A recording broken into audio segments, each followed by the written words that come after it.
అందరికి నమస్కారం అండి. నా పేరు సంయుక్త. లాస్ట్ 1 month నుంచి ఒక హీరో గురించి బాగా విన్నాం కదండి మన న్యూస్ లో. నిజం చెప్పాలంటే అది అసలు మ్యాటరే లేదండి. అలాంటి మనిషి ఇవన్నీ చేసినట్టు నాకు నవ్వు వచ్చింది. ఎందుకంటే ఒక 1 year గా నా ఫ్రెండ్ ఒక మీద రిలేషన్షిప్ లో ఉన్నాడండి. వాళ్ళిద్దరు కలిసి ఉండడేమో గానీ ఆ పిల్ల రోజు ఫోన్ చేసి నాకు ఏడుస్తూనే ఉంటది. ఎలా అంటే వీళ్ళిద్దరు ఒకటే పిల్లగా పడుకుంటారంట.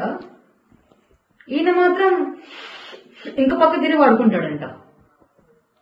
ఈ అమ్మాయి అంటే ఈ అమ్మాయి దగ్గరికి వెళ్ళినా సరే ఈ మధ్య దూరం వెళ్ళిపోతుంటాడంట. ఒక ముద్దు లేదు ముచ్చట లేదా అని చెప్పి ఏడుస్తూనే ఉంటది ఆ అమ్మాయి నాతో. అదేదో ఒక ఆడియో కాల్ లో వినానండి నేను. అమ్మాయి ఆడిని పిలుచుకోరా ఈయన్ని పిలుచుకోరా అని చెప్తా ఉంటది. ఈ మనిషి పక్కనే ఉన్నా సరే అమ్మాయి వాళ్ళని పిలుస్తుంటే అర్థం చేసుకోవాలి కదండి అతనికి ఏమీ లేదని. 27 years కి పెళ్లి చేసుకుంటా అన్నాడు. ఇప్పుడు 30 వచ్చాయి అయినా సరే పెళ్లి చేసుకోడు. ఇంకా 10 అయినా సరే పెళ్లి చేసుకోడు. ఎందుకంటే అక్కడ ఏమీ లేదు. అదే సినిమా మాత్రం బాగానే చేసుకుంటూ ఉంటాడు. భలే ఉన్నాడు గిల్లో ఉన్నాడు అని. అంటే మనిషి చూడడానికి బాగానే ఉంటాడు కానీ మ్యాటర్ ఏం లేదండి. ఆయన సినిమాల్లోనే హీరో, బయట జీరో. ఏదేమైనా సరే August 19 నా ఫ్రెండ్ యూస్ నుంచి వస్తుంది. ఆ రోజు విత్ ప్రూఫ్స్ మీకు అన్ని నేను చూపించి మాట్లాడతాను ఆ వాళ్ళు. సరే అండి, థ్యాంక్ యూ, ఉంటాను. అందరికి నమస్కారం అండి. నా పేరు సంయుక్త. లాస్ట్ 1 month నుంచి ఒక హీరో గురించి బాగా విన్నాం కదండి మన న్యూస్ లో. వీళ్ళిద్దరు ఒకటే పిల్లగా పడుకుంటారంట.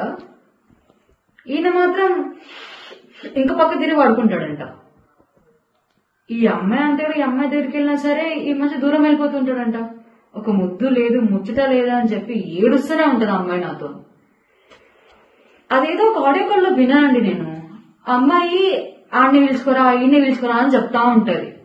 ఈ మనిషి పక్కనే ఉన్నా సరే అమ్మాయి వాళ్ళని పిలుస్తుంటే అర్థం చేసుకోవాలి కదండి అతనికి ఏమీ లేదని. 27 years కి పెళ్లి చేసుకుంటా అన్నాడు. ఇప్పుడు 30 వచ్చాయి అయినా సరే పెళ్లి చేసుకోడు. ఇంకా 10 అయినా సరే పెళ్లి చేసుకోడు. ఎందుకంటే అక్కడ ఏమీ లేదు. అదే సినిమా మాత్రం బాగానే చేసుకుంటూ ఉంటాడు. భలే ఉన్నాడు గిల్లో ఉన్నాడు అని. అంటే మనిషి చూడడానికి బాగానే ఉంటాడు కానీ మ్యాటర్ ఏం లేదండి. ఆయన సినిమాల్లోనే హీరో, బయట జీరో. ఏదేమైనా సరే August 19 నా ఫ్రెండ్ యూస్ నుంచి వస్తుంది. ఆ రోజు విత్ ప్రూఫ్స్ మీకు అన్ని నేను చూపించి మాట్లాడతాను ఆ వాళ్ళు. సరే అండి, థ్యాంక్ యూ, ఉంటాను.